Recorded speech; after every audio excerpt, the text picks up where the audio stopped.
একদিন কবরের পাশ দিয়ে যাচ্ছিলেন, তখন দেখলেন একটা কবর থেকে আওয়াজ আসতেছে যে পয়গম্বর, আমি তো অনেক দিন যাবৎ কবরে আছি, কিন্তু আমার কবরের হালত এমন যে না হচ্ছে আজাব না শান্তি, কিছুই বুঝতেছি না। তখন পয়গম্বর আল্লাহকে জিজ্ঞাসা করলেন, মালিক, এই লোকের এই অবস্থা কেন?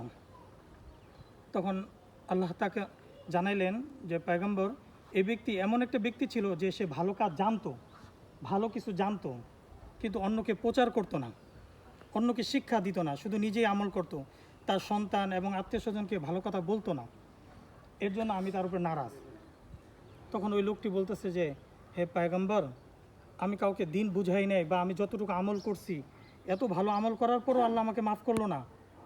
তাহলে আল্লাহকে বলেন যে আমাকে এত বড় বানায় দিতে, জাহান্নাম যত বড়, আমাকে যেন আল্লাহ তত বড় বানায় দেয়, যেন আমি ঢোকার পর জাহান্নামে আর কোনো আল্লাহর বান্দা না ঢুকতে হয়, যেহেতু আমি ভুল করছি। কারণ কবর এমন একটা জায়গা, মানুষ মৃত্যুর পর তার কোনো আমল থাকে না, তার নিজস্ব যদি সৎকায় জারিয়া হিসেবে কিছু আমল করলে সেগুলো থাকবে, সেগুলো লম্বা আলোচনা করব না।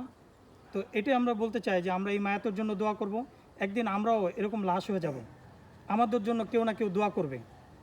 এর জন্য আমরা চাই যে এই বাণী সবার কাছে পৌঁছাবো, নিজে কোরআন শিখবো, অন্যকে শিক্ষা দিব, এবং যেখানে কোরআন শিক্ষা হয় সেখানে আমরা সহযোগিতা করব, এবং সকলের জন্য আমরা দোয়া করবো ইনশাআল্লাহ।